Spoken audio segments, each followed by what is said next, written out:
So hey guys, welcome back to the channel. और आज हम बात करने वाले इंडियन मूवीज के अपडेट के बारे में। इंडिया में पिछले कुछ दिनों में बहुत कुछ हुआ, जैसे कि वर्ल्ड कप हार गई इंडिया, फाइनल्स तक पहुंच के बिना कोई मैच हारे। तो इसी चक्कर में बहुत सारा रोना लगा हुआ था पूरे देश में। पर फिल्म इंडस्ट्री से हमें बहुत अच्छी खासी खबरें निकल कर आई हैं, तो उनकी तरफ नजर डालते हैं। सबसे पहले हम बात कर लेते हैं एनिमल के बारे में। एनिमल मैंने देखी, मुझे बहुत अच्छी लगी।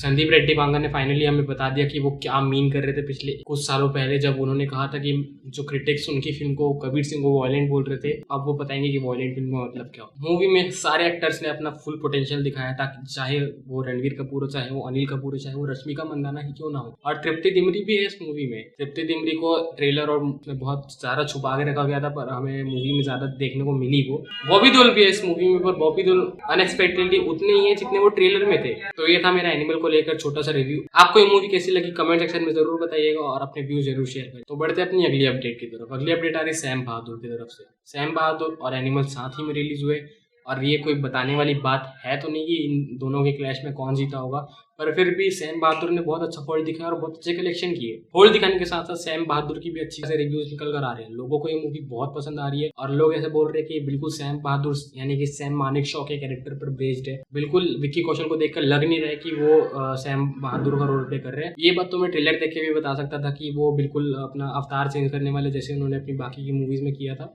इस मूवी के डायरेक्टर है मेघना गुलजार, जिन्होंने राजी जैसी फिल्में बनाई है। अगर आपको कुछ फैमिली फ्रेंडली मूवी देखना है जो कि आप फैमिली के साथ जाकर देख सके, क्योंकि एनिमल तो आप बिल्कुल जा नहीं सकते इस हफ्ते, तो आप जाकर अपनी फैमिली के साथ सैम बहादुर देख सकते हैं। सैम बहादुर ने बहुत बड़ा मार्केट छोड़ रखा है जो कि है फैमिली ऑडियंस का, तो वो बिल्कुल फिल कर रही है सैम बहादुर। आप जाके बिल्कुल देखिएगा।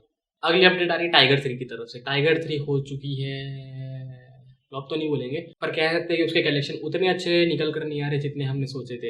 इनफैक्ट एक शॉकिंग आपको स्टैट बताऊंगा कि इनके छठे हफ्ते में टाइगर 3 12th फेल से कम पैसे कमाने वाली है, जो कि 12th फेल टाइगर 3 के पहले रिलीज हुई थी और टाइगर 3 2 हफ्ते बाद रिलीज हुई थी।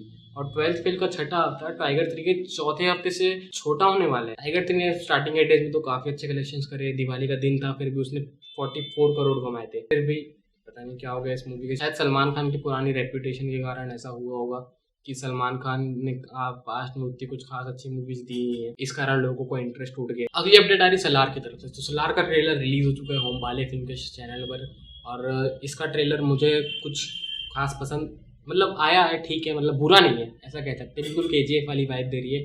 और डायरेक्टर ने कंफर्म कर दिया है कि ये मूवी KGF यूनिवर्स का पार्ट नहीं होने वाली है। इनफैक्ट जो हिंट हमको ट्रेलर टीजर में दिए थे कि वो जो टैंक वगैरह पे जो नंबर लिखे थे जो कि KGF 2 के पोस्ट एडिट सीन में थे, वो वाले नंबर्स जो सलार के टीजर में थे, सेम शॉट जो कि सलार के ट्रेलर में, उन शॉट से वो नंबर्स को हटा दिया गया। इसका मतलब साफ साफ शान नील हमसे ये कहना चाह रहे हैं कि इस मूवी से KGF के रॉकी भाई को एक्सपेक्ट करके नहीं जाना है, कि इसमें KGF के रॉकी भाई नहीं होंगे। अगर बात करी जाए सिर्फ सलार के ट्रेलर की, तो मुझे कुछ ठीक ही था, पसंद ना पसंद वो अपने ऊपर है, सबका ओपिनियन होता है। और अगर मुझसे पूछा जाएगा कि मैं 22 दिसंबर को कौन सी मूवी जाके देखना पसंद करूंगा, तो वो मैं डंकी देखना पसंद करूंगा।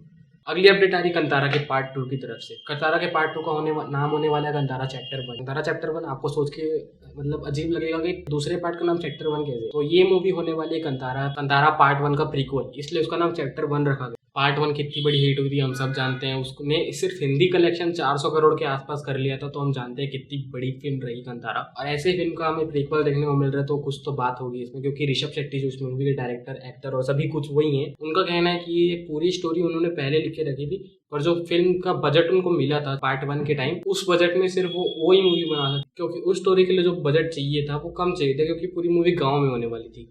खैर चैप्टर 1 तो बहुत अच्छी मूवी थी, पर मैं देखना चाहूँगा कि वो प्रीक्वल में क्या कर। तो अगली रिपोर्ट निकल कर आ रही है मर्दानी फ्रेंचाइज। मर्दानी 3 भी अनाउंस हो चुकी है। मर्दानी 1 और 2 मुझे काफी पसंद आई थी। इनफैक्ट इस सीरीज के विलन जो ताहिर राज बसीन ने मर्दानी 1 में जो विलन प्ले करा था, और विशाल जेठवा ने मर्दानी 2 में जो विलन प्ले करा था, मुझे काफी पसंद आए थे। मैं इस फ्रेंचाइज में इनके विलन्स के लिए ज्यादा एक्साइटेड रहता हूँ, तो मुझे देखना रहेगा कि मर्दानी 3 में किस तरह का विलन लेकर आते हैं, कौन कास्ट होता है उसमें। तो अगली अपडेट निकल कर आ रही है YRF के स्पाई यूनिवर्स की तरफ से। तो बहुत बड़ी अपडेट ये निकल कर आ रही है कि YRF के स्पाई यूनिवर्स की वॉर अब शिफ्ट हो चुकी है 14 अगस्त 2025। 2024 में YRF स्पाई यूनिवर्स की कोई मूवी नहीं आने वाली, क्योंकि जो टाइगर वर्सेस पठान होने वाली थी 2025 में, वो अब डिले हो चुकी है 2026 में। क्योंकि मैं इसका कारण ये समझ सकता हूँ कि मार्च से इस मूवी की शूटिंग स्टार्ट होने वाली थी, पर सलमान खान ने दूसरी ही मूवी पकड़ ली फरवरी से, तो वो मार्च से टाइगर वर्सेस पठान की शूटिंग नहीं कर पाएंगे, इसलिए मूवी को 2026 में डिले कर लिया गया। तो ये रही गाइस पिछले कुछ दिनों की बॉलीवुड की मेजर अपडेट्स। अपडेटेड रहने के लिए चैनल को सब्सक्राइब करें, वीडियो को लाइक शेयर और कमेंट करें और हमें बताइए कि हम क्या इंप्रूव कर सकते हैं। थैंक यू सो मच, मिलते हैं अगले वीडियो। सब्सक्राइब कर लो।